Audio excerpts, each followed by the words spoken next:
On this episode of Action Film Face Off. Before I wish for your annihilation, any last words? So, yeah. There might be something. When I saw him step in the ring, and full respect to the actor, I know he's a great martial artist, but I was like, is he about to fight Michael Bublé? That's what it looks like. Oh, me. Irresponsible.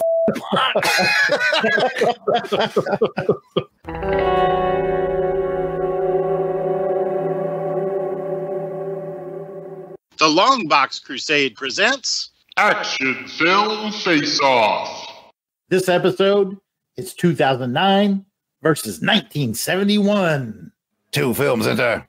One film leaves. Two men enter. One man leaves. Two men enter.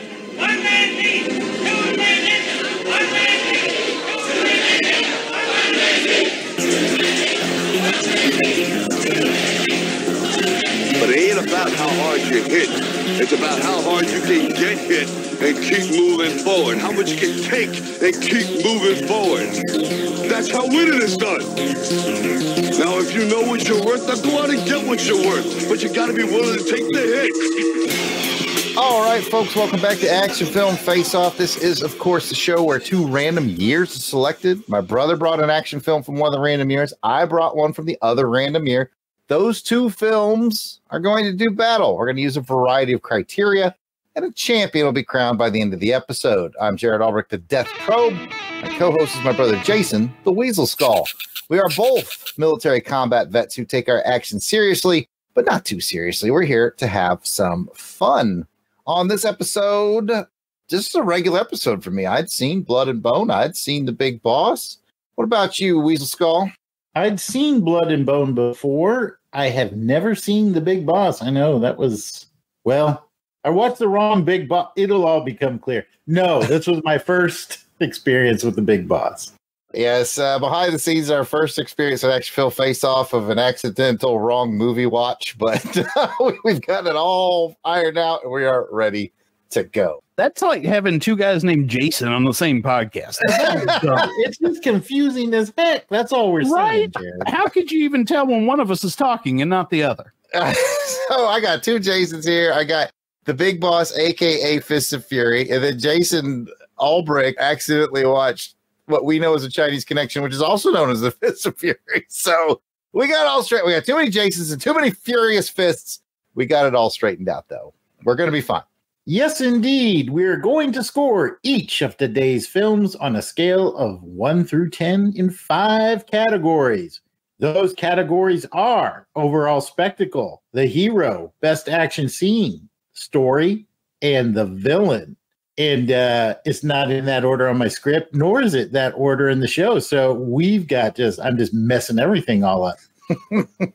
There will still be the deduction round, where up to 10 points can be subtracted from the film's total for whatever we determine is the low point of the movie. Thank you, Jason. And of course, I'm going to introduce our sniper because we don't have enough Jasons on the show. The sniper has just 1 point to give in each category. So the sniper can sway the scoring by up to a total of 5 points. And it just might matter on this one because I think my scores are pretty close.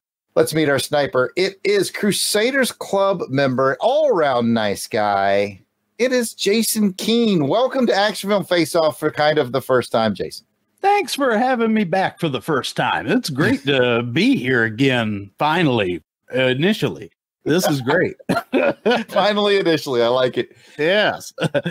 Well, the good news is I don't remember. I do not remember, but I remember liking, but I don't remember what they were. Your 3 favorite action films. And as a first-time guest, you always have to tell us your 3 favorite action films. So lay it out there for the audience for us and remind the Weasel Skull and myself.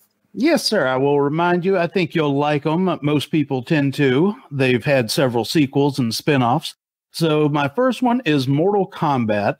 And I'll go ahead and embarrass myself and say that is the first movie I took a date to. And I had more fun watching the movie, but it was still, she probably did too.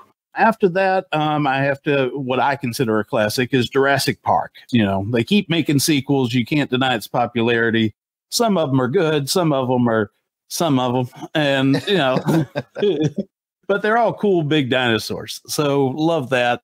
And finally, I love James Bond and I love Indiana Jones. So I met in the middle and I chose Indiana Jones and The Last Crusade because I can get Sean Connery. Yes. Needed him to tell Indy how to punch a Nazi or shoot a Nazi. Actually told him to shoot a Nazi. He didn't listen. It was a big thing, but he got Hitler's autograph later. It was, I don't know, confusing, but lots of fun. But yeah, Last Crusade for me just is like peak Indy. I concur, but I have to remind you, you call him Dr. Jones. Okay. Yes. Those are excellent suggestions. I'd forgotten that you have that Mortal Kombat love, which I love. I think that's great. Now, before our two films enter the Video Dome Arena, we are thrilled to kick off this episode with special shout outs to our Crusaders Club members. These are the fine folks who've joined our crusade. They get early access to special Longbox episodes. We started giving them inside the studio access to some live recordings of episodes. We enter them for raffle giveaways. You get to vote on show content. Oh, there's so much involved in it. You get all the access. And these are the people who are reaping all that access.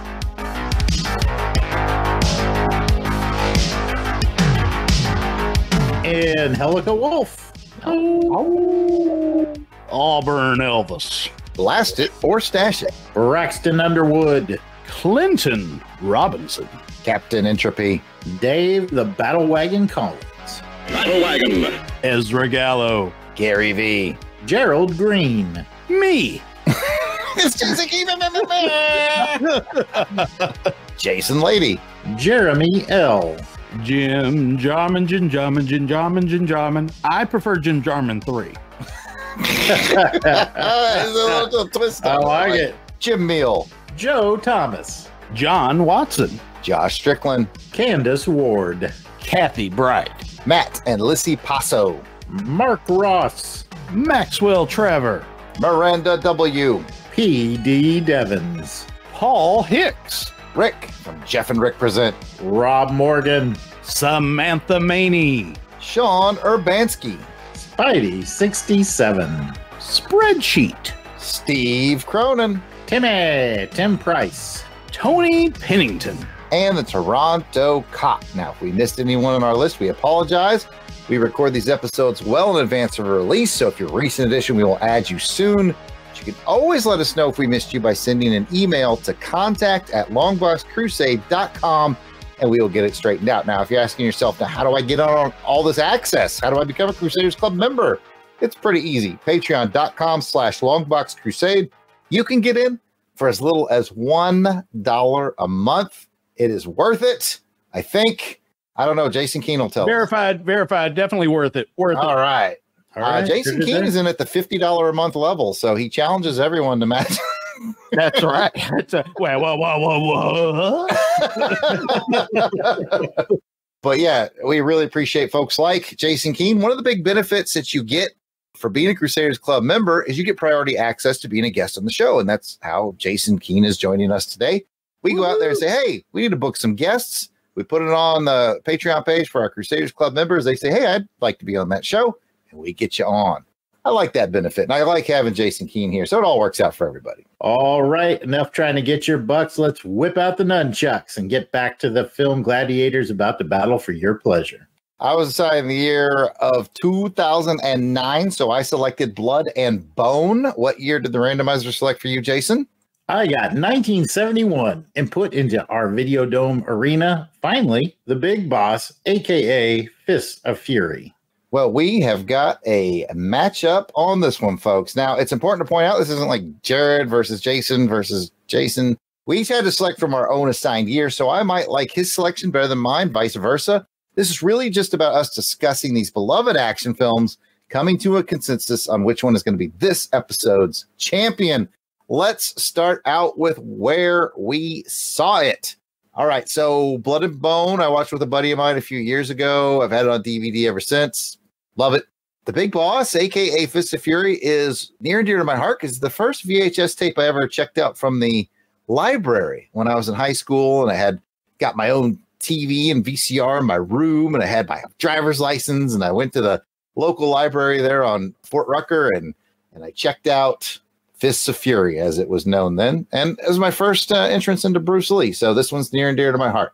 What about you, Mr. Weasel Skull? How did you watch these films? Blood and Bone, I rented off of Apple.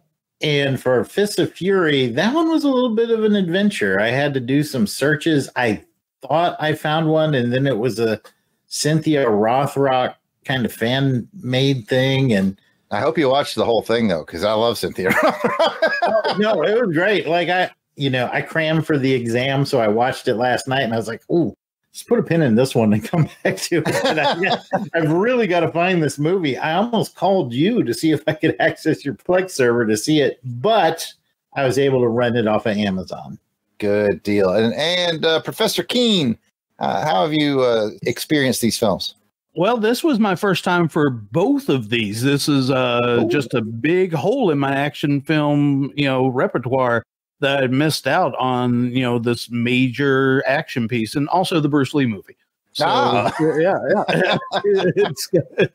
No, I really did enjoy watching both of them. It was neat to see them. I think I found both of them for rent on Amazon is where I got to see these. Well, there you have it, folks. Now we're going to get into the discussion portion of the show. So things are going to get spoiled if you've never seen the Big Boss, a.k.a. Fists of Fury from 1971, or if you've never seen Blood and Bone. We're going to spoil these, deep and intricate plots for you. It's a bunch of people fighting people. It's not a lot to spoil. But hey, if you want to go in fresh, pause the podcast here. Go ahead and watch the ones you need to watch, and we'll be here when you get back.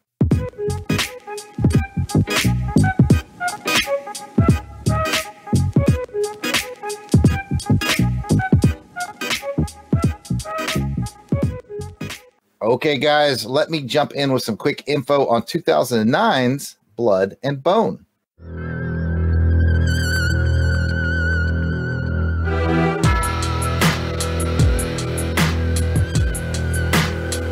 You got to the count of 5. You just signed your own death certificate, player. 5. After 5 years inside, Isaiah Bone is ready to start a new life. I have rules. No gangsters, no guns. This may not be the type of place that you're looking for. It seems like just the kind of place I'm looking for. So what's your name? Call me Bone. But a vicious crime lord. See all that? All that is mine. Is bringing terror to the streets. Come on, let's go. And he is the only one who can step up. You ain't met my new fighter yet, huh? To bring him down. Got one more matchup tonight. There's a new kid in town. I call him Bone because that's what he breaking when he hits. I'm not sure I approve of the company you keep, Mr. Bone. Me neither. I have a fighter. So we're looking to sit at the grown-ups table, are we? $5 million. The fight is on. Never said I would fight. You are in that fight, or somebody's gonna be dead. I am the punishment of God. If you had not committed great sins, God would not have sent a punishment like me upon you.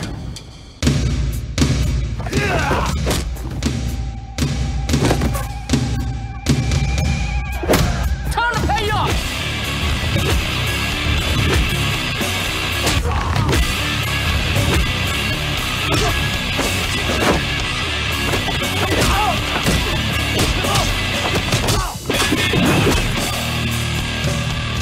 I don't like people to say no to me. Maybe you should get used to it. Blood and Bone stars Michael Jai White, whom I adore, by the way, is directed by Ben Ramsey. Synopsis goes a little something like this. Fresh out of prison, Mr. Bone seeks to enter the world of underground fighting and to apparently dominate at it. But he clearly has an ulterior motive. He's trying to keep a promise to a friend and reunite a mother and her child. Trivia goes a little something like this. According to the DVD commentary, the scene that used the song Dance Hall Days by Wang Chung was meant to use ABBA's Dancing Queen.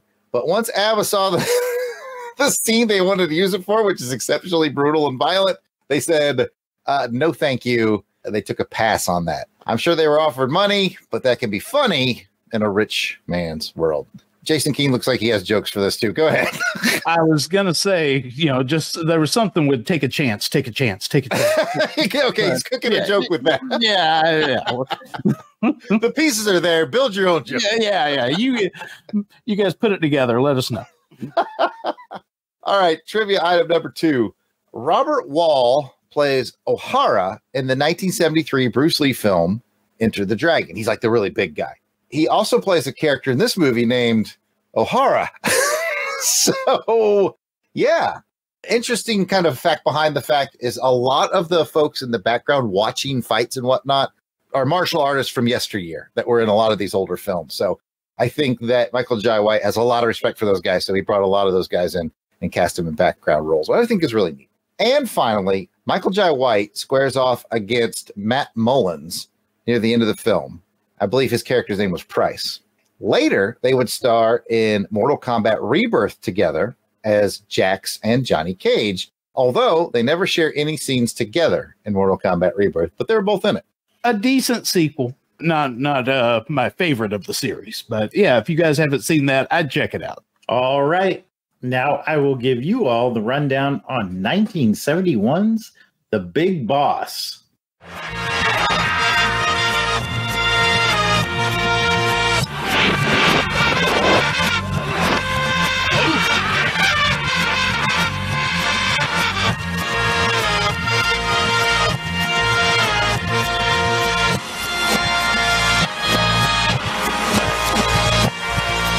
Just keep away.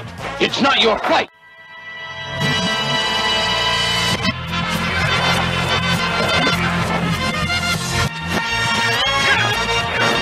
The cast and crew included Bruce Lee and some other people. It was directed by Wei Lo and, I'm going to butcher this, Che Sang Woo. Nailed it. Nailed it. Got it. Okay. The synopsis goes a little something like this. And I owe this to Kenneth Chisholm from IMDb. I'm stealing this word for word, so thank you. Chang is a city boy who moves with his cousins to work at an ice factory. He does this with a family promise never to get involved in any fight. However, when members of his family begin disappearing after meeting the management of the factory, the resulting mystery and pressures force him to break that vow and take on the villainy of the Big Boss. I'm watching like little scenes of it on IMDb right now. I'm watching that ice fight scene. Hold on, everybody. Ow! Yeah. Okay. And here's the trivia. In Chinese culture, the color white symbolizes death. In fights where Chang kills, he wears white. The Thai brothel in the film was an actual brothel. The exotic dancer was actually a prostitute. So good acting.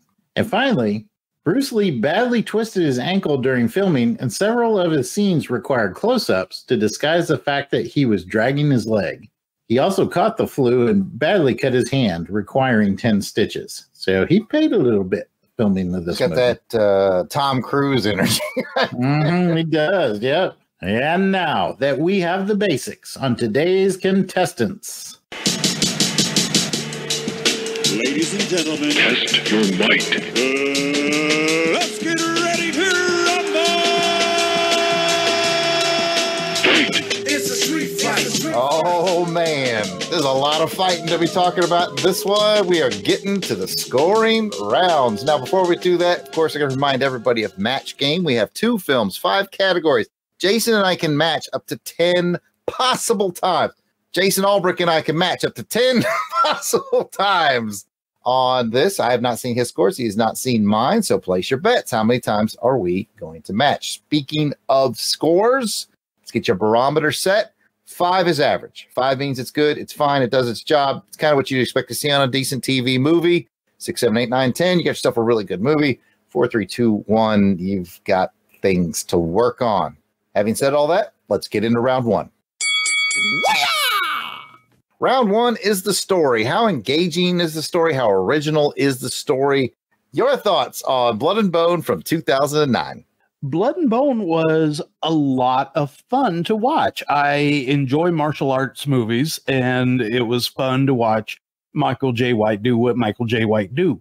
So it was, a lot of fun to see other some of the other actors that I had known from like the HBO series Oz showed up in the movie. That, you know, then the lady from The Mandalorian, I was, oh my God, there's so many people. So you really had to watch it. I watched it twice just to go back and quit geeking out about all the people and all the moves. It's a lot of fun. It's silly fun. It's not a movie you can take seriously, but who cares about that? That's not what this show's about. So it was great fun. I think it caught me a little off guard with some of the dated references that you might not find in a movie today. There's, you know, a few N-words dropped and things like that, but it wasn't, you know, enough to like take you out of the movie. It made sense in the film. It was, you know, of its time. It was an R-rated movie. It's not PG-13 like most, you know, action movies are today. So taking that into consideration, yeah, it's a great movie. It's fun. It's a good popcorn movie. I think it's an excellent popcorn movie, but like you said, don't take your kids. Let's throw it to the Weasel Skull. His thoughts on the story of Blood and Bone, 2009. Well, those who are familiar with my scoring on our Crusade Miss episodes, I really enjoy my comics that have humor, heart, spectacle, and art. And I like my action movies kind of the same way. And this really delivered a lot of those elements. There was some humor. I thought it was funny when in that scene where those kids were popping off to the old man, and the old man gets up, so don't make me come off this porch. And then Michael Jai White stands up behind him, and the kid's like, oh, and they run off. And the old man thinks that, you know, that they're respecting him. That's funny. You know, the heart, I think there was a lot of heart in this story. We don't know what Bone did to get put in prison. All we know is he's an honorable man. I don't know if he was guilty of whatever crime he got sentenced for, or if he was set up, or what the story is, but we know he's an honorable man. And as the story unfolds, it shows us in so many ways how honorable he is and how important honor and keeping his word is. So there's that. Spectacle, the fight scenes are amazing. I don't know if it's just me. I don't see a lot of stuff with Michael Jai White in it. You know, I've seen a lot of Keanu Reeves and great films with John Wick, but man, this cat, and we'll talk more about it in the hero session, I'm sure, but holy cow, he carries a movie really well. And the art, of course, the martial arts, it amazes me how someone that large can still be that flexible and move so fast. Like, he is just something else to watch. Just amazing in those fight scenes. So, yeah, expect a decent score from me here. And I'm going to echo everybody else. Awesome stuff. I especially what my brother was just saying, too, about they give you little nuggets, but they don't give you the whole deal. You don't know why he's honorable, but I did catch the fact that he told his buddy in prison that he had a brother. It might have even been a twin. I can't remember, but they said they killed him thinking he was me. And that gave me the impression that, like, it was one of those two brothers, and there was, like, the bad one and the good one, and his good brother had gotten killed because of him. And I think that's what turned his life around and where he decided to become honorable. I'm only guessing, though, because yeah, that's all the movie gave us. I really like that idea, though. And until Jason said that, I'll be honest, I didn't notice that we didn't know why he was in jail. Like, the plot moves along so well that you know he's a good guy. So it doesn't even matter why he was in jail, because you see his heart now. You see it in his actions now. So, you know, you're not thinking of him as a criminal necessarily the whole movie. This discussion, I'm erasing the score I had, and I'm adding 1 point because I think it's better than what I originally wrote down. And I just talked myself up in my score too. I just added a point because so the match game will not be affected, people. Everything is still in play. Don't erase your scores. Well, back to you, Mr. Jason Keene, for your thoughts on the story of the Big Boss, a.k.a. Fists of Fury from 1971. Woo! Well, this one, obviously you had to pay a little bit more attention just for the fact that you had to do a little reading while you were watching this movie to understand what was going on. Oh, you had subtitles? Yes, sir. Oh, okay. Mine was dubbed. Okay. Oh, okay. Yeah. Yeah, I had the subtitled, so I had to stay in the room and pay attention and back up and see. Yeah. So I enjoy that though. Like I, broke my teeth on Crouching Tiger, Hidden Dragon when that hit theaters. I remember loving that. So this brought me back into that frame of mind. Obviously, this is the progenitor of that. This is, somebody that made the martial arts scene. And it was so much fun to watch Bruce Lee do what I've always known Bruce Lee did, but I'd never seen him do it, if that makes sense. I've seen a few Bruce Lee movies here and there. I've seen cuts and, being a Mortal Kombat fan, of course, Liu Kang is based on Bruce Lee. So everybody that's a Mortal Kombat fan has to be a Bruce Lee fan. It was amazing to watch him.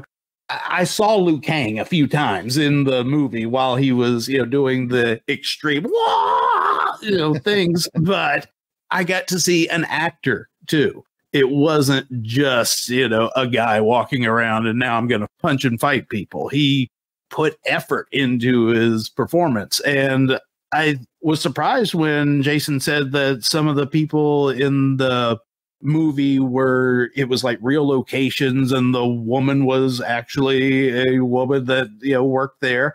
It didn't come across as such. It came across as, oh, okay, these are professional actors. I would have thought. I would not have thought that this was just kind of, oh, hey, would you like to be in the movie too? And well acted. The bad guy, we'll get to that later. I won't give away that stuff, but I got thoughts on him. He's a lot of fun. So yeah, I enjoyed this movie. I'm so glad we got to watch it. Awesome. Going to the Weasel Skull for 1971's Big Boss, a.k.a. Fist of Fury. I agree with what Jason Keene said 100%. And I too kind of came into this, like I admitted up front, I'd never watched a movie before. I liked the mystery of it. I liked the culture. Like, it was obviously filmed on kind of a shoestring budget. They had just a few sets, but you really got a sense of the family dynamic of the group that Chang was a part of. On the one end, you got the family dynamic of the working class. Then you got the big boss that lives in the big mansion. And in the middle, you have the house where the middle management goes. So, I mean, there's just a lot of things told simply, but it's complicated, but told simply. And I really appreciated that. I think, the action elements were great. We'll get into that in spectacle. I will say it was just kind of funny because really they spend a whole lot of time trying to figure out which of them was going to go to the police. Chang tries once and then ends up, it's like, did you go to the police? Nah, man, I got distracted by Hennessy and horse. What can I say? We've all been there. We've all been there. We've all done it. Right. But then at the very end, it's like the girl who all she does is like do laundry and she cooks their dinner. Then she gets kidnapped. And then like the moment she gets free, she goes to the police. We could have cut to the this. Probably should have put her in charge of that the whole time. Yeah, she should have just right. But the shirt had to be starched. So I mean, Well, and then on the other hand, you have the mystery, and they spend the time like, I wonder what's happening. They're talking over dinner, and like one of us needs to go talk to the boss, and let's go to the big boss. Let's see what information we can get. I don't know. Let's strike until we find out what's happening to our people. And then in the end, he just needs to go to the hooker. She's like, oh yeah, he killed your dudes and they're in the block of ice, just so you know. So the women are the key to the thing the whole time. But in between, there's lots of fighting and action, and it's a lot of fun. Freaking Shu Shane's been dead for like 3 weeks, and they're still like talking about what their master strategy is going to be. Exactly. It's like they got a long plan. It's a long game. You don't just jerk to a reaction. You got to think about these things very carefully. Strategy, yeah. Well, I agree. This is one of those movies we've talked about before in Action Film Face Off. It's simple, but it's well executed. It's not terribly complicated, but it's fun to watch it unfold. It's exciting to hear you guys talk about it because you're feeling the way that I felt in high school when I popped that VHS tape in. Like, what is this whole Bruce Lee world all about? And it looks different from a lot of film. Well, it did at the time, especially because I never really seen that shoestring budget, Hong Kong cinema before. And it's a great experience. And I'm glad you guys got to do it as well. Just to hammer the point home, my boy Chang didn't have to go to prison at the end. They just got to the police because at the end of it, was like, now you go to the police after I killed everybody? I know, right? Left to arrest. I'm literally the only one left to arrest. Well, the good news is there's not a lot of people that can testify against him at his trial because they're all dead. That's fair. That's fair. Oh goodness. All right. Well, if one more person dies, just one more, I'm calling the police. I'm just calling the cops. Ridiculous. Way out of line. I never. All right, guys, let's score these movies. Let's go back to Blood and Bone. We're talking strictly on the story here. On a scale of 1 to 10, my brother Jason gave it. I'm giving this one an 8. I really was expecting just a lot of fists, a lot of fighting, and I got that, but I got a pretty complex story with some pretty complex characters in here as well. So 8 from me. And it's funny because on my sheet, I originally had a 6, and through our discussion, I wrote it up to a 7 because I was like, I thought it was pretty simple. But then I thought, no, there's a little bit of layers in it. And it did something we didn't talk about. I'll bring it up right now. It really made me wish there was a sequel. I want to see more adventures of Bone helping people. I was kind of wondering if they were going in that direction because they sure laid out a lot of seeds for a sequel. And I'd pay good money to see one. All right, Jason Ulbrich, let's move backwards to 1971. Bruce Lee's sort of big breakout first performance film. What do you got? I give it a 6. I think, it's a decent plot. It's enough to hold it together, but we just really need to get from one fight set to another fight set to another fight set. And that's all I really need in a movie like this. And it's what delivered. Match Game. I also gave it a 6. It is not a knock on the film. It is a simple film. It is well executed. So we have to go to Mr. Jason Keene now with his sniper bullet. Do you think the bonus point bullet should go to Blood and Bone or the big boss, a.k.a. Fist of Fury?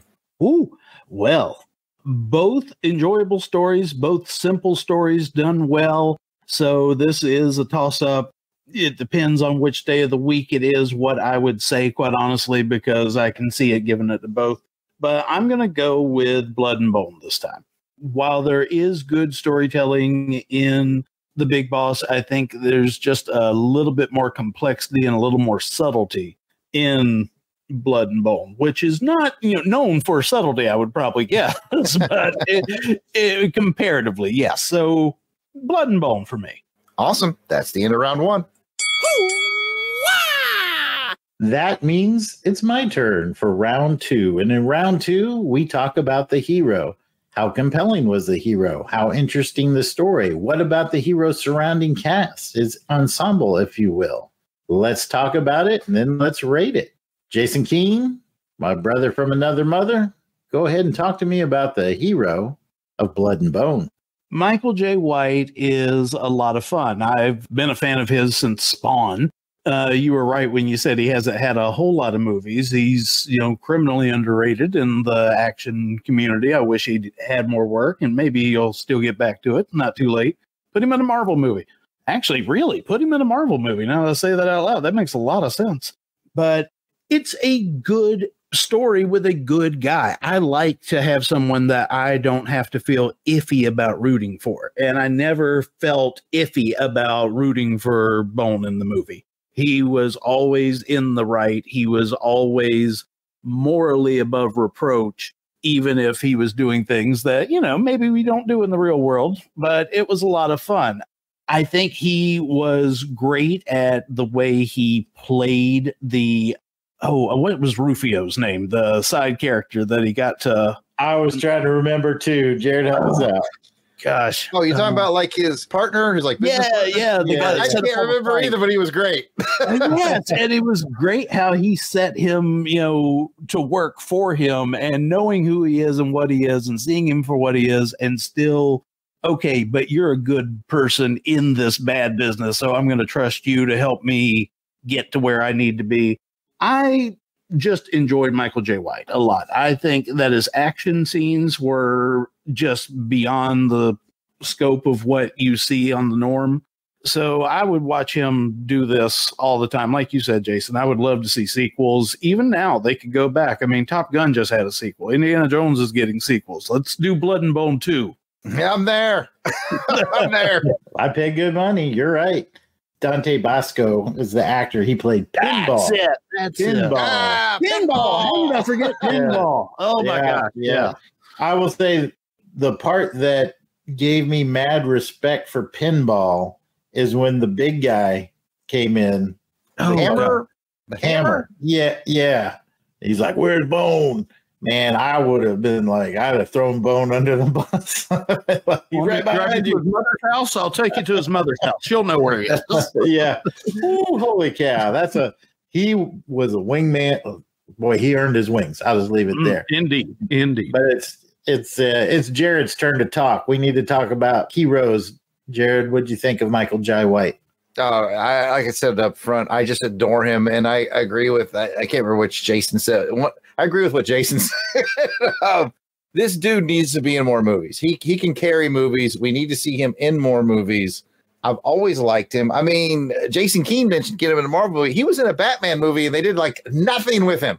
He was in The Dark Knight, and for like one 4 of minutes. the better roles in that movie. It was a fun. He was, wasn't he Gamble? Was that the character's name? Yeah, he's just some kind of a gang dude or something. And yeah, he was one of the mob bosses that the Joker took down. But I think he was one of the earlier ones that he took down, so he didn't get to stick around. And no martial arts. No martial arts. It feels like a crime. Yeah, you mentioned Spawn. The best movie I've ever seen him in has got to be Black Dynamite. That's one of the most incredible movies ever made. Yeah.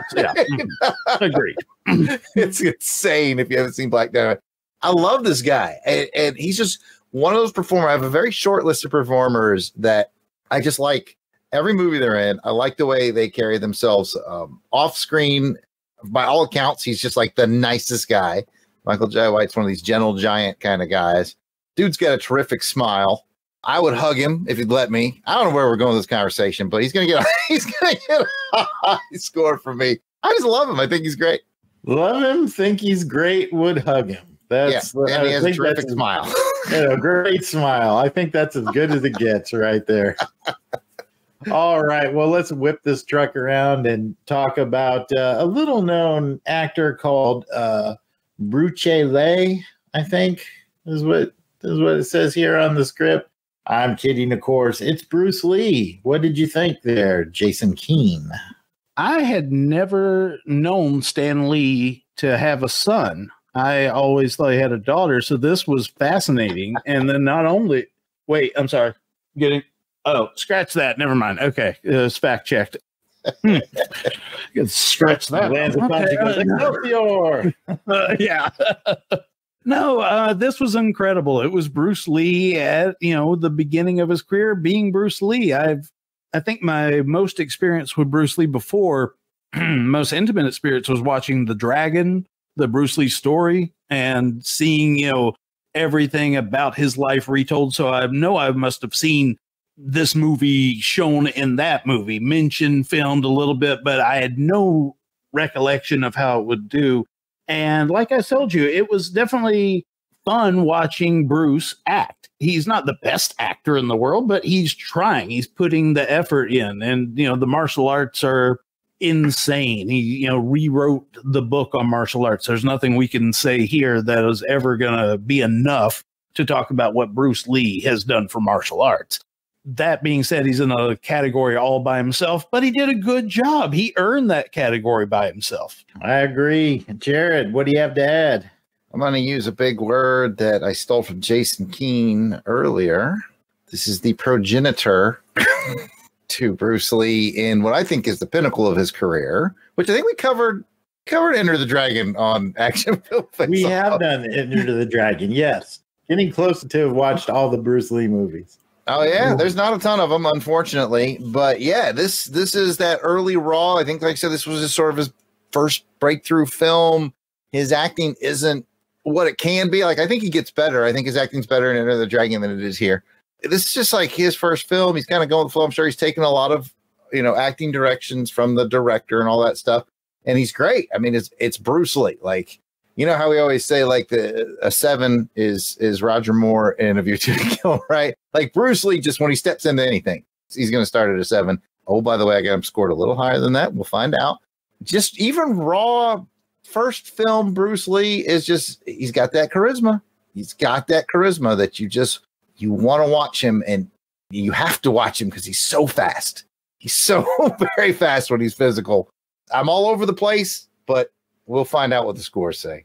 Yeah, I think the one scene that really encapsulates that for me was, and I really like the guy that played his cousin, the one that steps up to fight after the little boy's getting bullied. Even in that fight, as good as that guy is, you're watching him, but you always got one eye on Bruce Lee. Like, when's he going to pop off? Right? When is he going to pop off? And it's like, oh, good job, dude. But a little disappointed. Bruce Lee didn't pop off. I want him to pop off. You know? And so I think you nailed it on the head. You just, even in that fight scene, you're keeping your eye out for Bruce Lee. Very interesting. Very good points. I think all we got to do now is go back and score them. So, Jared, I'll lay it out there for you. What score are you giving Michael Jai White for Blood and Bone? I'm going to give Michael Jai White for Blood and Bone. I'm going to give him an 8. I really like him a lot. Again, there might be some homerism in that just because I just like him every time he shows up and stuff. But yeah, 8. Match game. I gave him an 8 as well. I thought, like we talked about, he brings a lot of charisma, he owns that character. When he's on camera, he owns that character, and it's really impressive to watch. We've got an opponent here that's no slouch in that category either, though, in Bruce Lee, Jared. So what are you giving old Bruce? For this film, I'm giving him an 8 for his initial film. So, I mean, to me, with that score of an 8, that is a high compliment to Michael Jai White. Like, you are in league with Bruce Lee in this film, and that is something to brag about to me. I gave him an 8. I was a little more generous. I gave him a 9 just because he's a legend. Absolutely understand. I don't know the order of march of these movies. I don't know what came first, second, or third. So all I know is he was really good. The physical scenes, he was just banging, and he always had that cocky little look in his eyes. And I just really adore that. It's something that even me, just kind of starting to get a little more familiar with Bruce Lee, is like, oh, yeah, that's the Bruce Lee look where he's trying to look vulnerable.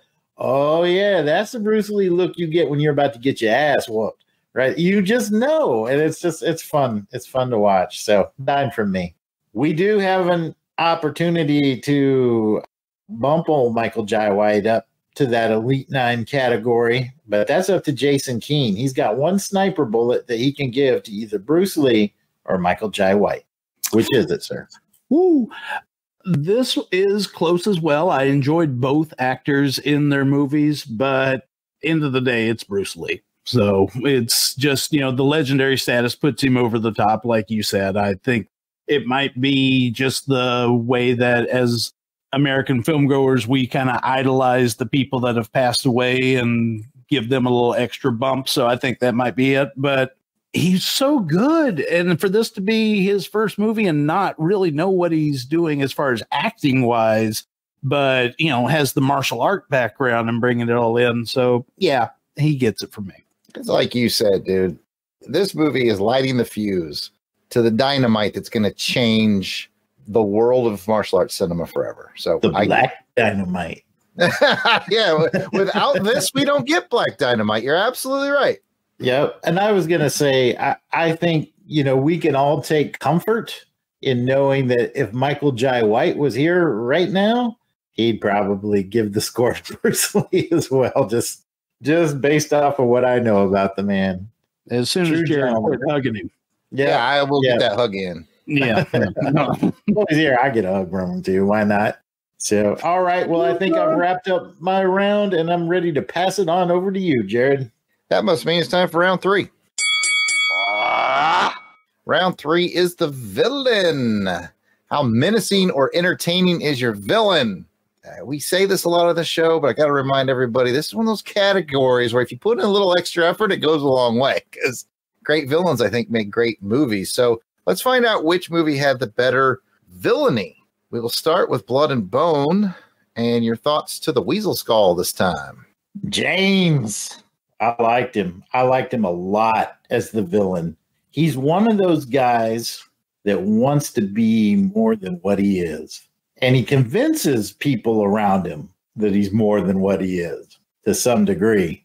But he can't fool old Michael Jai White. But he tries mighty hard during the course of that film. For example, don't curse in my house. It's disrespectful. It shows lack of intelligence.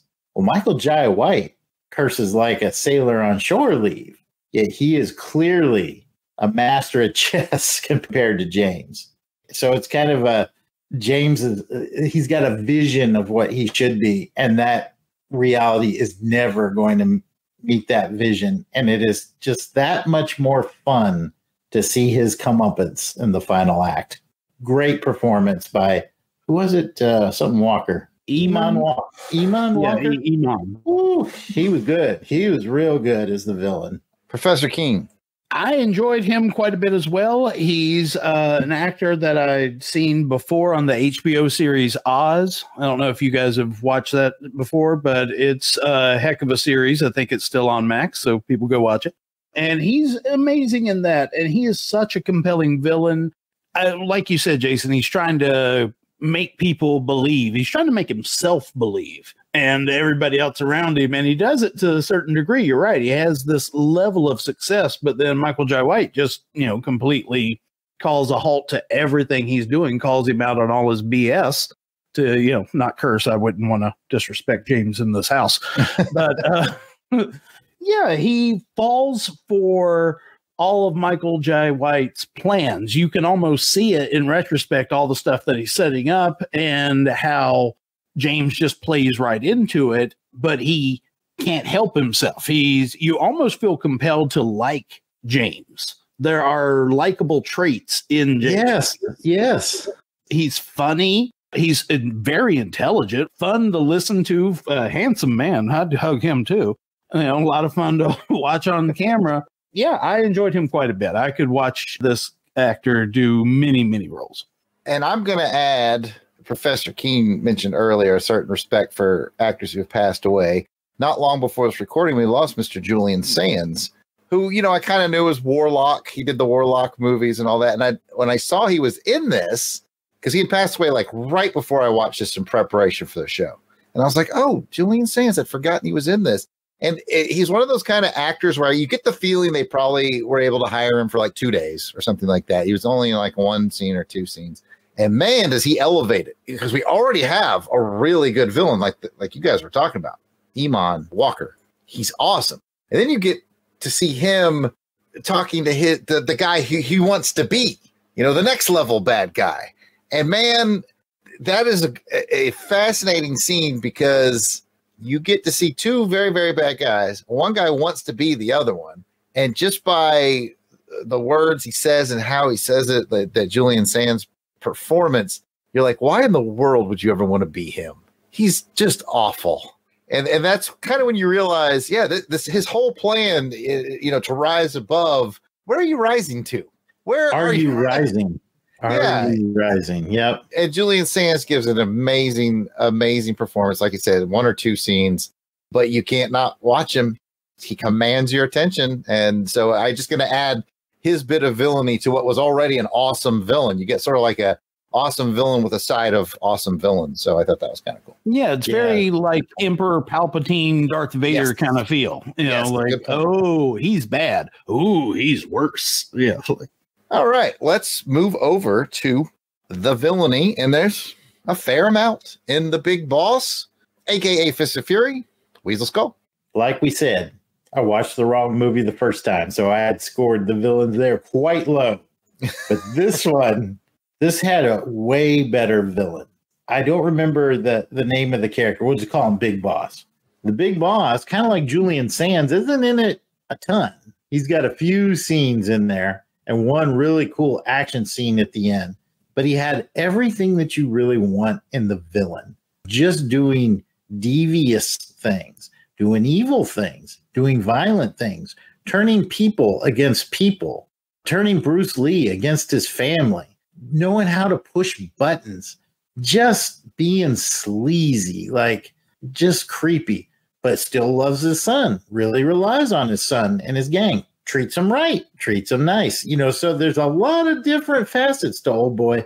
And then in the final act, Well, he kind of teased it in the earlier, but in the final act, he throws down with Bruce Lee and gets some hits in. So it's like, oh, this guy's pretty. He's a physical. We won't say match. That's going too far, but he makes Bruce Lee bring his A game there in the final fight. So lots of things that I just really loved about this character: his menace, his evilness, his sleaziness. In the end, the physical chops to film that final boss fight, which was pretty doggone good. All whilst wearing horn-rimmed glasses. I know. When he tossed those birds up like a baller, I was like, what? And I was sorry, Bruce. It was cool that you knocked it down and all, but I'm still impressed that he hooked that. Like, he hooked the birds. That was great. It was pretty good. All right, Mr. Keen, what you got? I really enjoyed all the bad guys in this movie. There's, a ton of, generic bad guys for Bruce and company to punch. But yeah, the boss is so much fun. I think what I really liked about him most is how non-menacing he was when you saw him. He's this sweet little old man in horn-rimmed glasses, wearing a robe, serving you tea. He's not a killer. He's not bad. Oh, you did contact the police. Okay, yeah, we're waiting to hear back. I understand. That makes sense to me, sir. Yeah, okay. He's very good. It's not that ridiculous movie where I'm going to obviously say something that is not true, but I'm going to emphasize it so that to go along with it. It was just... No. I really am looking. He was trying to convince him, and that bit of lying came across as much more sinister from this little unassuming man. Whereas, in the last movie, any of the bad guys comes up to you, you clean your pants, then you decide how to deal with them. If he walks up, he's not a physical threat per se, necessarily looking at him. Obviously, he would be. At a glance, he seems to be just a nice little businessman, and he's going to do his best by you. So I like him for his subtle evil. Well said. Well said. I think every major villain in a movie needs to have a woman that does the little fist massage. He had that 24/7, 24/7, and she's putting like zero effort into it, but crack me up. But yes, that did creep my wife out as well. She walked in during a couple of the scenes, and she's like, "Oh, I don't like him." So that really added to it a little bit of that misogyny on top. So yeah, it was all like kindly and all that. And if you messed up, he's like, "Boom! There's a dart in your chest." Like what? And that one lady had like 15 like dirt holes. When are you gonna stop spilling the tea, lady? Come on. Looks like he was getting ready to go after Roger Moore, I believe. And that was coming soon. All right, let's score these. Let's go back to 2009. We had some excellent villainy in this film. And where did you land on your 1 to 10 there, Jason the Weasel Skull? In full disclosure, I've given it a 7. That's before I learned that the great Julian Sands had passed, which is as of this podcast. I just learned that. So I'm going to bump it up to an 8 in respect to a great actor gone too soon. Well, then this last minute change in plans has led us to a match game because I already had it at an 8 as well. Like I said, I think the main villain was enough to get it up to a 7. And then the Sands gave it a bump up. So let's go to 1971. Jason, little Bruce Lee film action. What do you got? 1 to 10 on that villain. I'm going to give that one a 7. I thought he was really solid as a villain. I thought he had a pretty good crew around him. Not quite to the level of Blood and Bone, but pretty doggone close. Match game. I also have it at a 7, which means the ball now goes to our good friend Jason Keene. And man, this has been an unenviable position all episode long, man. These are all tough. I know, right? Jeez, I'm in the hot seat all night. That just shows how close these movies are because I could go either way on both of them on almost every category. The villain that sticks with me most, though, that I've remembered more from both movies is James. So I'm going to go with Blood and Bone. It's, just the one that his acting stuck with me, carried more resonance with me. I enjoyed his time on screen more. Maybe it was the language barrier that stopped me a little bit connecting with the big boss, but still good, fun. And I feel bad not giving the big boss the point since the movie's named after him. But yeah, depends on which title you use. There you go. All right. Yes. But yeah, I'm going with Blood and Bone for the point on this one. That sounds good. And that sounds like the end of round 3. Well, that's taking us into my round 4. But your style is no match for mine. The spectacle. And by spectacle, we're going to talk about stunts and effects. We're going to talk about setting, lighting. We'll talk about background music, cinematography, all those things, all wrapped into one. All the things that make a great movie great. And we're going to kick it off to my brother this time. Jared, what are your thoughts on the spectacle of Blood and Bone? Well, the first thought you have when you think of the spectacle of Blood and Bone is the fight scenes. They're all really well done. My favorite part of it is not a lot of movies do this. Very few movies do this. But as Bone is preparing to fight his opponent, he's watching them and he's figuring out where their weaknesses are or what they like to over-rely on. They do that visually without saying anything or anything. They just, they cut to Michael J. White. He's clearly watching the guy. He's watching maybe they'll do a little slow motion or a zoom in and okay, this guy likes to, kick low and raise his right. There's a spot there. You know what I'm talking about. That was well done. It's not even really an effect. It's just a technique that I think was really good. I also think it was really well lit. I think there's a good color choices were picked for different scenes. And I just noticed the lighting and the color selections were all very strong. They had a good set designer for that film. I saw that come through. So those are my biggest things as far as spectacle, aside from the really great fights. So yeah, a lot of good spectacle here. Jason Keene, what's your thoughts?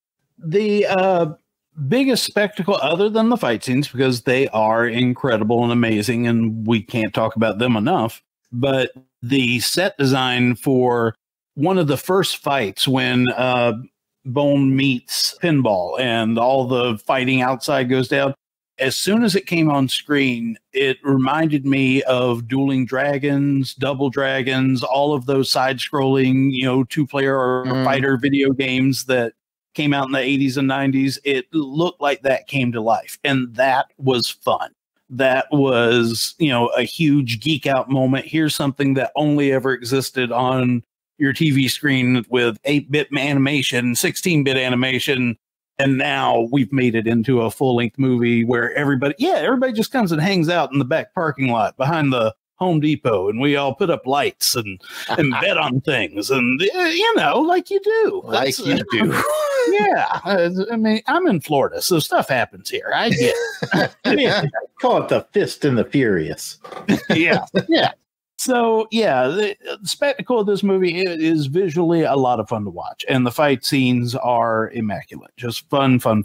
Yeah, I think the only thing that I'll add briefly is just the sound effects of those fights. Man, those bone-crunching punches were just like, oh, man, I started bruising up just sitting on the couch listening to it.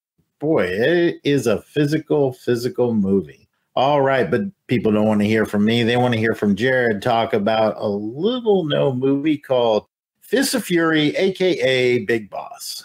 Well, once again, the fight scenes are incredible. What stands out to me is the music. Okay, I told you guys I popped that VHS tape in probably 1994, and I've never forgotten that music since. I think the music on it is really great. It's like 70s, but it's kind of Eastern, but you can tell that there's some kind of an American influence to it. Love the dang soundtrack. I love the Foley work, the classic Kung Fu Foley work of over flapping clothes and stick smacking hits and all that stuff. It's part of the charm. I don't know about you guys. The world is divided. Bruce Lee himself was divided on the part where he hits the guy so hard he goes through the wall and he leaves like the Wile E. Coyote cut out of himself in it. To me, that was just enough over the top stupid that I liked it. So these are the things that have stuck with me. A little more slide whistle for me. A little slide whistly for you. I get it. Yeah. I think it was Bruce Lee who wasn't big on it, but you know, these sort of kung fu action comedies in the style of Jackie Chan were becoming popular. So anyways, there's a lot to like there. I'm going to shut up and let the professor take it from here. Oh, goodness. The scenes are a lot of fun to look at. I like the music, the costuming. Everything is simple, but there's something, marvelous in the simplicity of it. The shoestring budget that you guys alluded to earlier. It's a lot of fun to see what they did with a little amount. There's no giant scene that stands out more than others, other than maybe just the ice house setting of itself, which is a lot of fun. And I don't know about you, but every time that saw came out of the floor, I was like, "Oh, is this the time? Is this the time? Is something good?" A little Chekhov's gun moment, isn't it? Yes. Oh my gosh. Oh, it was drooling with anticipation. So yeah, a lot of fun visual excitement in this one too. All right, real quick. Cookie cutter cutout or no cookie cutter cutout? Jason? No cookie cutter for me. It's a little bit slide whistle. I knew it for Jerry. Yeah, I like it. I get it, but all right. I'm going to vote. I'll just throw in that Octopussy is my favorite Bond movie, so I like silly. But, in my own defense lawyer on this. Like, I'm glad they just did it once. Like, if it had been multiple times, I would have been But, like, the fact they just did it that one time, I was like, okay, it was charming. One more, I would have said no, but it's a charming. Anyway, that's for me. Yeah. All right. Well, I think all we have left to do now is score them. So, Jared, what are you going to score Blood and Bone Spectacle? Oh, man, it's a tough one. Really, really great fight scenes. Definitely a cut above. I landed at a 7. I might have shortchanged it, but I landed at a 7. Match game, and I was kind of the same way.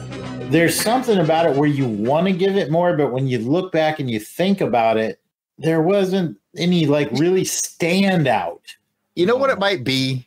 As I was just thinking about this, he may be overpowered. He's like he doesn't even break a sweat defeating everybody, which on one hand is great to see.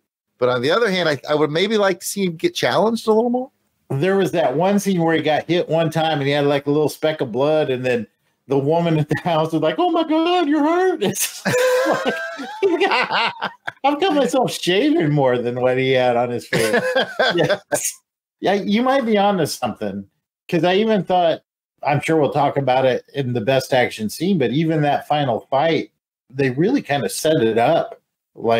Against what was his name, Pretty Boy or Price, I think was Pretty Boy Price, yeah. And even that was kind of questionable. You kind of took him down pretty easy. So there might be something. When I saw him step in the ring, and full respect to the actor, I know he's a great martial artist, but I was like, is he about to fight Michael Bublé? That's what it looks like. Oh, me. Irresponsible. Again, no disrespect to the actor. It had a lot to do with what he was wearing. I know that guy is a great martial artist. Do not hunt me down and teach me that you are not Michael Bublé. Yes, we know. We know you are not Michael Bublé. Well, somebody who also is not Michael Bublé is a little-known actor called Bruce Lee. What did you think of the spectacle of Bruce Lee's film, Fists of Fury, a.k.a. The Big Boss? Here's where things get weird, man. It is not as well produced. It didn't have as much budget. It's grimier. It's grittier. I gave the last one a 7, but somehow, I think it got a lot to do with that music, by the way. It got an 8 from me. I'm giving it an 8 in spectacle. Couldn't take my eyes off it. Another match game. I felt the same. And I'm a little more secure on this one because I can tell you what I really loved about it. There are a couple scenes in there where Bruce Lee is completely surrounded by hooligans, and I'm watching it. And my first thought goes through my head as I see him completely encircled. It's like, somebody just take him down. He's got his back to somebody, go get him. But then you watch him and you watch his footwork and you watch his eyes and you think to yourself, if I was in that circle, would I go first? I don't think so. No. I don't think I would. It's just amazing. Just the energy, even when he's not fighting, when he's getting ready to fight, it's like watching a tiger about to spring. You're like, there's going to be some violence here in a minute. And yep, there it is. It's just, you can't take your eyes off of it. So 8 from me as well. And I'm going to pass it to our sniper and see which movie you are giving the bullet to there, Jason Keene. Oh my goodness, what an episode to be on, ladies and gentlemen. This is tight. I am going to still go with my initial thought, which was The Big Boss. Not because if you compare them side by side, obviously Blood and Bone has more what we would consider big budget spectacle. But if you take into consideration the time and place where this was filmed and all of the martial arts ingenuity that's going on with Bruce Lee and bringing new stuff, I have to give it the Big Boss. I think that is more than fair, and that wraps up the spectacle, and I'm giving it back to you for best action scene, Jared. That must mean that's round 5. Round 5 is best action scene. We're going to go through and take a look at how my brother Jason broke out the action scenes of Blood and Bone. We'll pick some favorites, and we'll do that again for the Big Boss, and we'll do some scoring. So anyway, let's start with Blood and Bone, 2009. What action scenes did you select for our attention, Mr. Weasel Skull? Well, there's a lot of fights. So we could go into this all day long. You could. So if I will call your attention to subparagraph 32, I can see. I started with the shower fight. I think that is a legit fight for an opening scene. So we're going to give them the shower fight. Or what I call it, message received and understood. I think they got the message. And then I just went into fight montage. I just lumped them all up together. You can take them all the way from that first knucklehead that he beat up with like one punch to the big guy, the hammer that he had to fight. So fight montage. And I just called that one, in honor of our show, keep your head down and your knuckles up. Knuckles up. I like it. Then I went to the end where we have Bone versus Pretty Boy Price. I called that one, you should have hung up that suit. He had an opportunity. That suit is ruined. That's like blood stained. It's all wrinkled, covered in sweat and stuff now. Men's Warehouse will not take that back. No, they're strict on their return policy. It's not happening. And then the final fight, Bone versus James, or I called it, hey, hands off. Nice. All right. What was your favorite fight in that film, Mr. Jason Keene? I'll let you go first. Ooh, I think I would probably go with the first montage that you spoke of, from the first, one punch fight all the way up until the first mini boss, I guess, of this movie. That was just a lot of fun. That's where we really got to see him. We got to see him fight in the prison earlier, but this was like, okay, now you get to see me know what I'm doing against legitimate fighters. Well, eventually you got to legitimate fighters. I still feel bad for that cowboy guy who took on the hammer. I thought he was going to do better. Oh, my God. I forgot about the cowboy. He was going to do better, too. Man, and he thought they were bigger in Texas. Man. Yeah, it did not go well for him. No. All right, Weasel Skull, what's your favorite fight scene, Blood and Bone? I'm going to go with Bone versus Pretty Boy. Even though I didn't get exactly what I thought, or maybe even what I hoped for, it was interesting in that there were just kind of like levels. They would take it up a level. And you saw two really technically proficient fighters acting it out on screen. And it was kind of mesmerizing to watch their footwork, the way they position their body, and just respect that strength and that agility and that flexibility throughout. The way that they filmed it, you kind of got to see it. They slowed it down a bit. They broke it down into chunks where you could kind of like, oh, that was cool, and that was cool. So it was an interesting way to film it. So yeah, I'll go with that one. You know what? And in the interest of fairness to all, I'm going to say my favorite is the opening scene in the prison. That was my second. Yeah. And here's the thing. I would score each and every one of these exactly the same. So I could have picked any of these. But since we've already talked about the other two, I'm going to say what a great opening. Kind of put me in mind of, not as good as, but put me in mind of the Bloodbath opening from Blade. Like, this movie has my attention. It's an attention grabber from the beginning. Isn't it like a literal hit that splatters blood that goes into the title screen that says blood? and bone. Like, it's like, whap, blood and bone. You're like, oh my goodness gracious. We are in for something. So I will give it to that. Let's move over to the big boss, Fists of Fury. Jason, break it down. I'm gonna have to crowdsource this one because I was lazy. So we're gonna be doing this in real time, folks. Our first action scene is the one with Chang's cousin fighting the guys. They're bullying the lady, selling them the little drink, the ice drink and everything, and the little boy.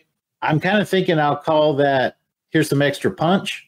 How's that sound? I got some. Okay. There we go. I like All it. right. Kind of the next big fight scene that comes to mind is when they go on strike and the foreman tries to break up the strike. And this is finally where Chang gets into the action. I think I'll call that one, somebody's getting their bell rung. As he rings, you're doing good. You don't even have to crowdsource. Ladies and gentlemen watching this live, I can't describe to you how fascinating this is. If it matters, I was going to say mine was going to be strike first, strike hard. But I like yours. I like the bell ring because that's his job. All right. Somebody's getting their bell rung. All right. So third one. Let's see. Ice house fight. I think you got to go ice house fight. No, I got a good one. It's kind of a deep cut. Let me try it out on you guys, see if it works. The bad guys think they got him collared. I'm referring to the big ass collar that bad guy was wearing. Okay. I forgot. All right, too deep, right? Oh no, it was perfect. Like the minute you said it, I was like, I remember looking at Johanna while we were watching. I was like, when do we bring these back in style? I love it. Right now. I could have just glided into it. Well, I think it was a purple shirt too, if I'm not mistaken. Was it orange? Maybe was it orange? I can't remember. He was wearing a pink one for a while, but I think that guy just had all big collars, man. Big collar guy. I love it. So then we got the big boss fight, and let's call that one I'm giving him the bird.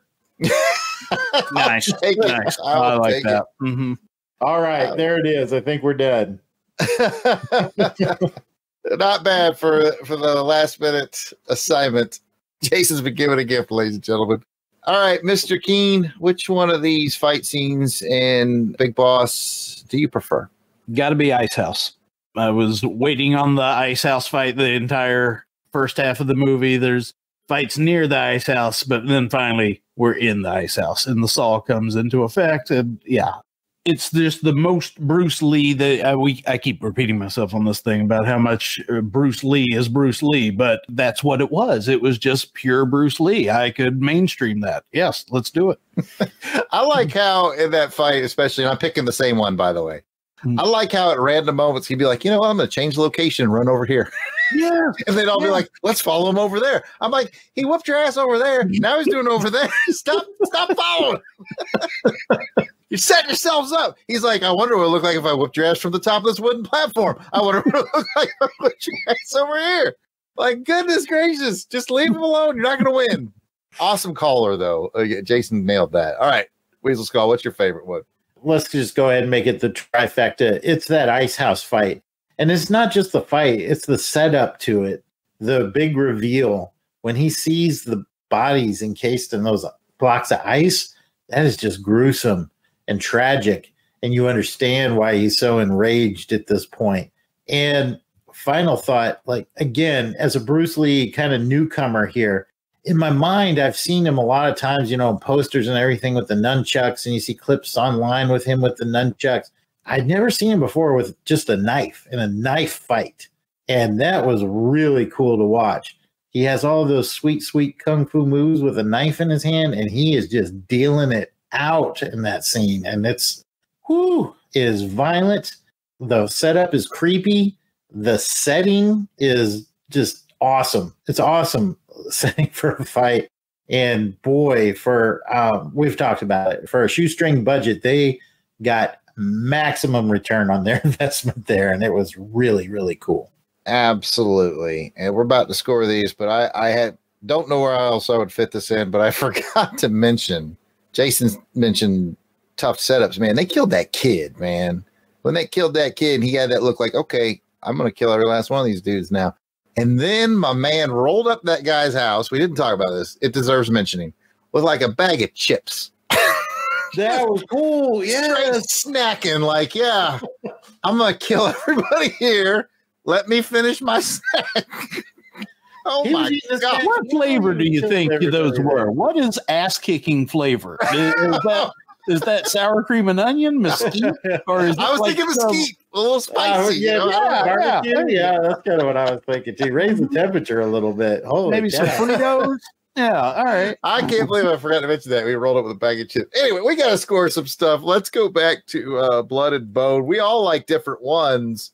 Jason, the Weasel Skull, Albrecht, 1 to 10 on your favorite fight scene, which you picked the last one, I do believe. I did. I picked the one against the other fighter, a pretty boy, I think is what they called him, or Fancy Dan. I don't remember. But yeah, I scored that one at a 7. Pretty much they're all kind of at 7 level for me. I think my man crush on Michael Jai White shows up here because I scored mine at an 8. I felt like they're all about 8s for me, but factor in my man crush. All right, let's go to the big boss. We all like the Ice House fight. I mean, all the fights were fun in it. Ice House definitely had an intensity to it. Weasel Skull? 9. I mean, I think that was just a straight up solid 9. I mean, I know that Bruce Lee probably has better fights coming. We saw some amazing ones in Enter the Dragon. I saw some pretty good ones in the movie that I accidentally watched before this one. But that one, in my mind, is a solid 9, no question. Okay, man. I feel like I scored it low. Now, I'm going to stick with it. I scored it at an 8. And it might be because I know of the other fights to come. And I also got to factor in, like I said, you guys are watching this for the first time. So it has a freshness to you that I've seen it a few times. That gives our spotlight, the unenviable spotlight, once again lands on Mr. Keen here. So hey, what you do, man? This one may be a little bit easier than the others, just like you said, because of its newness to me. I'm going with the Big Boss because of the iconography of it. It's still fresh for me, so it's an easy pick for this one. That's more than fair. And that's the end of round 5. That leaves one last round. Tiger uppercut. The round for the ridiculous, the deduction round. We can deduct up to 10 points off of either film for anything that we think is just beyond the pale of ridiculous. Sometimes we do, sometimes we don't. Sometimes we turn around and maybe give a bonus point because we do what we want here on Action Film Face Off, at least when Laurel's not looking. So, Jared, are you going to take any points off of Blood and Bone? You know, I don't think I am. I will say that I thought the little end credit scene of we had to watch old dude get like sexually molested in prison. I was like, I don't think I really needed that, but it's not enough to deduct. I was just like, you should just let those credits roll. But yeah, I'm not going to take a point off, but I will. I'll just let them know I got my eye on you, Blood and Bone. I got my eye on you, but I'm not taking a point off though. I was kind of in the same place. Like, is this enough to where I want to take a point off? Because the man lost his hand, got beat, got sent to prison. How much more do we need to just drag him through the We got it. Right? We got it. He got his come up. It felt a bit excessive. Yeah. Mm-hmm, mm-hmm. Well, let's move it on over to the Big Boss. Do you have the cojones to take any points off of the Big Boss, Jared? Not at all. I think if you're going to take any point off, it might be for, the cartoon cutout thing. But, I like it, so I'm not going to do that. I almost gave it a +1 because that VHS I watched in high school, it was edited. There was no nudity at all. So this time when I watched it, I had an unedited one. I was like, oh my goodness, there's boobs in this movie. And there's almost a +1. But then I had to remember I'm not 14 years old, so I can't. It'd be a +2, Jared. What was I thinking? Fortunately, unless you're watching Total Recall, then it's +3. Yes. Baby, you make me wish I had 3 points to give. But no, all that to be said, I'm not taking anything off. That's kind of a joke. I'm making jokes without trying now. I'm not taking any points off. I almost took one off for making Bruce Lee a scab film. They're all on strike, and then the boss gets him, hopped up on Hennessy and good food, and it like makes him foreman. He's like, "Oh yeah, what was they doing? Get back to work, you sons of you lazy bastard." Something I was supposed to do today. Oh, but I think it was a good part of the story, so I'll leave it alone. Jason, any just this will be your opportunity to weigh any grievances. Lay them on the table. Yeah, I would probably deduce a little bit. I'd take a point or two off from Blood and Bone just for that last scene was a little excessive. And there was a couple of other lines here or there that were a little cringy nowadays, but nothing, egregiously unforgivable. So maybe 1 point off from that. Not touching the big boss. I'm not that brave. It's that cardboard cutout is fine. Fine, Mr. Lee. Yes, sir. That was in your movie. You didn't like it either? Okay, I didn't either, but I'm still not taking a point off. That worked. So, yeah, only the 1 for me. Yeah, everything I thought about that. Big Boss works. Yeah. Yeah, I thought about it too. I mean, it wasn't enough to have me take any points off, but it was like, this is kind of a serious scene, man. He just... It was a little... he's found his family's dead bodies encased in ice, and then it's like, but look, we made a cardboard cutout. That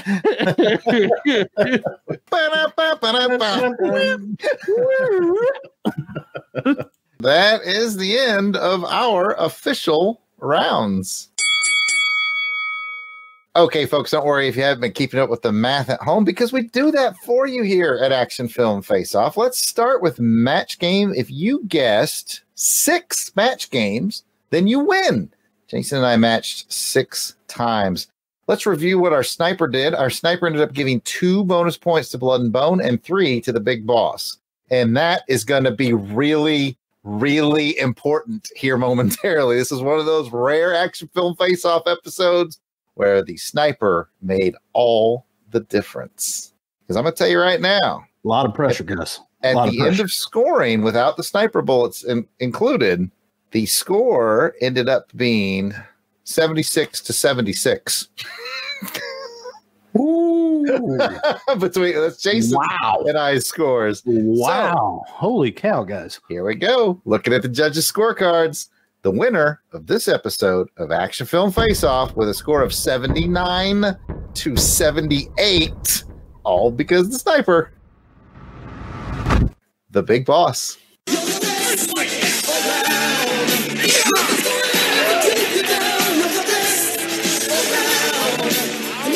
Congratulations to the Big Boss. Now let's head over to the randomizer and find out what the years are going to be for the next episode. Jared, what's up with the randomizer? It used to be all digital and sleek, and now it's just like it's like got gears and it's all clunky. What's happening here?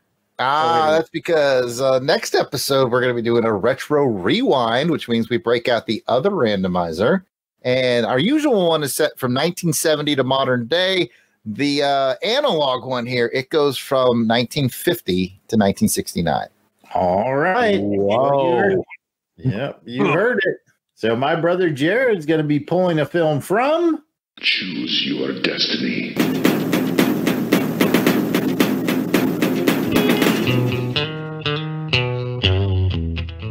1957. And I will bring a film from... Choose your destiny.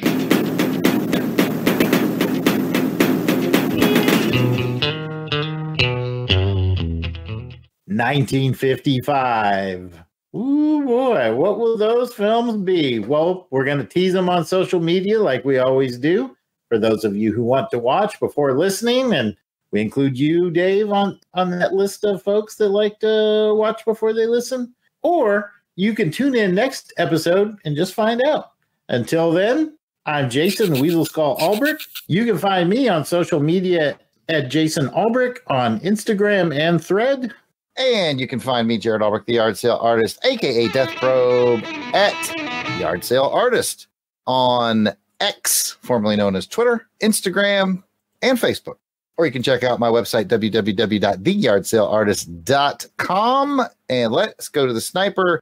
Mr. Jason Keene, how can people reach out to you?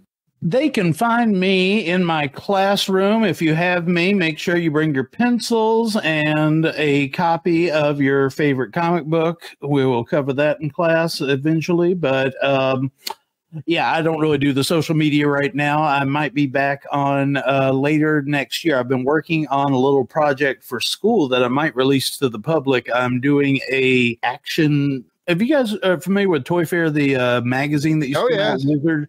Yeah, they had big fan. Yeah. Yeah, they had the Toy Fair Twisted Action Theater or whatever it was. I remember it. I'm doing a little bit of that, trying to set up a different way to teach Shakespeare to my kids. So I'm using action figures. So I'm doing a Mr. T inspired version of Othello. So, Mr. T, I was like, I hope it's Othello. Yes. I pity the fool. Exactly. So hopefully that'll be up maybe by Christmas time. We'll see if I can get that done. Awesome. Well, be sure to check out all the shows under the Longbox Crusade umbrella by subscribing to Longbox Crusade on any of your finer podcatchers or over there on YouTube.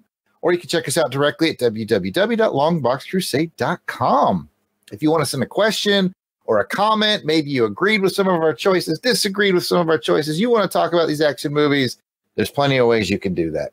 You can hit up Longbox Crusade on Twitter, Facebook, Instagram, or YouTube. On Twitter, a.k.a. X, we have our own account at AFFO Podcast. So you can chat with us directly there as well. And of course, you can always leave a voicemail. Our voicemail line is 707-532-5269. That's 707-532-LBOX. Pick up the phone. I like that backup at the end. Thank you guys so much for tuning in. We appreciate you listening. And until next episode, keep your head down and your knuckles up.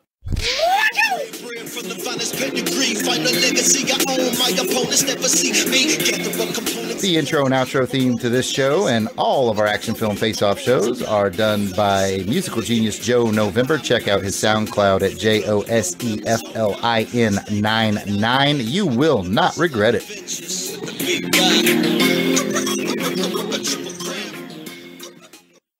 And then he starts shooting at me.